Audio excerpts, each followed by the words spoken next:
Balik semula pada hadis ni. Hadis ni penting dalam bab berhubung dengan talak 3. Di samping hadis ni ada masalah ni disebut dalam Quran. Hadis ini menyebut satu perkara yang penting, merujuk kepada apa yang disebut oleh Al-Quran tentang orang yang ditalak 3. Apabila seseorang suami talak 3 isteri dia, talak 3 ke talak ketiga ke, sekali kita bahas. Yang penting talak ni nombor 3. Macam mana talak tu dikira menjadi nombor 3, kejap lagi kita bincang. Talak 3, apabila seorang isteri telah ditalak dengan talak 3, suaminya tidak boleh kembali kepada dia sehingga dia kahwin dengan suami yang lain. Quran kata hatta tankiha zawjan ghairah, sehingga isteri itu berkahwin dengan suami yang lain. Rupanya maksud Al-Quran hatta tankiha, sehingga dia berkahwin, itu bukanlah sekadar akad. Kalaulah lepas dia akad nikah, dia akad nikah, dia lepas dia talak 3, dia pun kahwin dengan lelaki lain, akad nikah. Lepas akad nikah, malam pertama tak ada apa lagi, suami dia yang kedua tu ceraikan dia.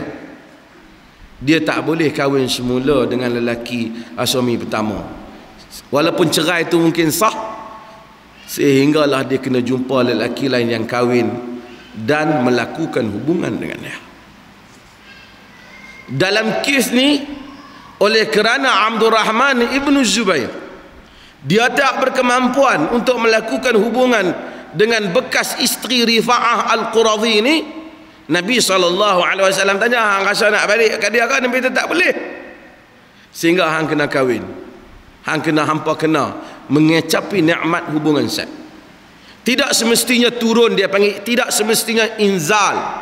Inzal ini tidak semestinya keluar air mani, tetapi melakukan hubungan seks dalam erti syarak, iaitu tenggelamnya kemaluan lelaki di dalam kemaluan wanita. Apabila itu berlaku dan dia talakkan isteri dia, barulah boleh. Habis itu kita kata kesianlah kat dia, tak boleh balik dah. Macam mana dengan isteri suami yang lemah? Suami yang lemah ini dia boleh angkat kes kepada qadi, dan qadi boleh pisahkan perkahwinan. Namun untuk dia balik pada isteri suami yang pertama, tak boleh. Kena kahwin dengan suami yang lain, sehingga mereka menikmati hubungan seks yang sebenar. Kenapa Islam buat begitu? Islam denda talak 3. Allah Subhanahu wa taala bagi kahwin at-talaqu marratan, talak tak ada kali. Larang talak bid'i, talak larang talak sampai hentam 3 pun Tuhan larang. Nabi suruh, Nabi larang, ajar supaya talak satu-satu. Lepas talak yang pertama ada tempoh iddah, supaya fikir molek, fikir elok-elok. Macam mana masalah bila dah bercerai ni, boleh hidup ke, tak teringat ke? Dah sekali dah talak dah, dia tak jalan juga, pi balik rujuk, dia bubuh talak lagi sekali, bagi lagi peluang lagi sekali. Lepas pada tu dia talak juga, habis main nombor 3, dia teringat nak patah balik pula dah. Kita tak, dia tak boleh patah balik pun dah, dia kena kahwin dengan orang lain tu. Kahwin pun tak boleh, sehinggalah dia menikmati hubungan. Selepas dia menikmati hubungan, sehinggalah dia diceraikan suaminya, kalau suami dia ceraikan. Dan dia tak boleh pula duk pi kata baik hang cerai dia bekas bini aku, orang tahu. Tak boleh, dia bekas tapi dia bini kawan dia yang sah, tak boleh masuk campur.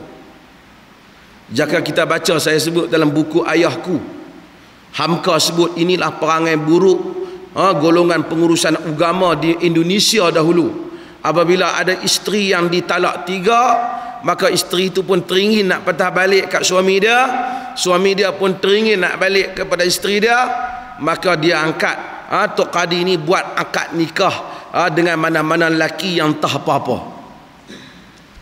Lepas angkat nikah, dia suruh masuk ke dalam bilik dan buat hubungan seks, bayar ke lelaki ni. Lepas daripada tu lelaki hak pak sanggup ni akan cerai lah tu juga.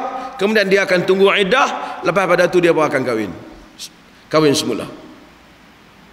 Dan ini ditentang oleh golongan pembaharuan yang bangkit di Indonesia ketika itu. Penyalah golongan guna cuba helah dengan masalah agama. Kalau betul dia nak balik, dia mesti lalu denda ni. Allah bagi peluang talak ini, kemudian dia mensia-siakan.